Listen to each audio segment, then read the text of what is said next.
Thank you for joining in with us with a quick word with Pastor Chad. Listen, as always, my goal is simply to just give you a quick word that will help you along the way, around 5 minutes or less as you do life. And I want to talk to you about resisting the pressure to conform. Resisting the pressure to conform. Listen, in this world, someone's always trying to get you to fit some kind of mold. They're trying to get you to fit some kind of pattern. They're trying to make you feel like you're inadequate and something about you needs to change to be more like them or what they think you should be. But I want you to know that God has a plan for your life.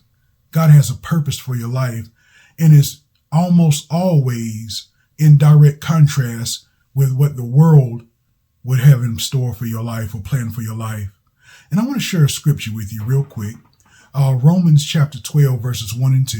And it says, I beseech you therefore, brethren, by the mercies of God, that you present your bodies a living sacrifice, wholly acceptable unto God, which is your reasonable service.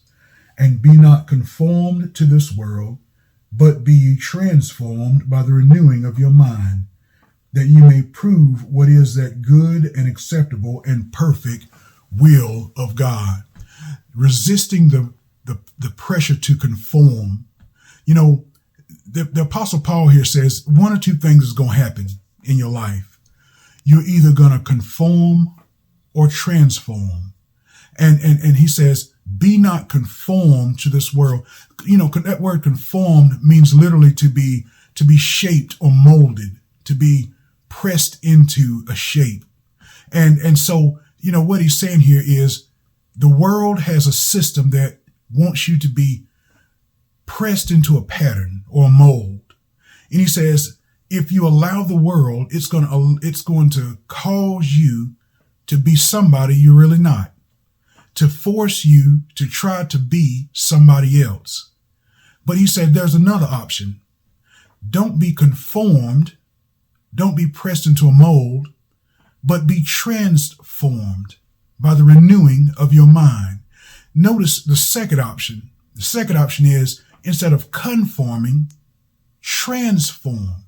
That word transform, metamorpho, in the original language, is the same word that is used to describe when Jesus was up on the Mount of Transfiguration and he began to shine and glow and show his godly nature. He was metamorpho. He was transformed or transfigured.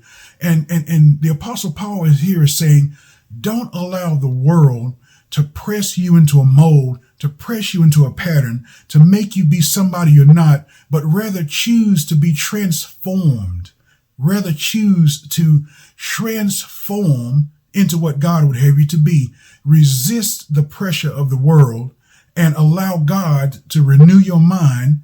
And when he renews your mind, then you can become exactly what God would have you to become. Now, it says when you are allowed to be transformed by the renewing of your mind, that you will then know what the will of God is for your life. It says you will know what is that good and acceptable and perfect will of God. In other words, when we allow God to transform our mind, we'll no longer have to live a life where we really don't know our purpose. And when we don't know our purpose, that's one of the ways the enemy comes in and defines us. If you don't define yourself, someone will come along and do it for you. If you don't allow yourself to be transformed, someone will come along and try to cause you to conform. But you have to be transformed by the renewing of your mind. And then when you know God's will, to know God's will is to know his purpose. And we all have a purpose that we were put on this earth for. It doesn't matter who you are. It doesn't matter, what age you are, what race you are, what gender you are. God has a purpose and a plan for your life, but you'll never know it if you allow the world to cause you to fit into its pattern, to pressure you to conform to this world's image. No, you have to resist. You have to push back with the knowledge of God and be transformed. Be transformed by the renewing of your mind.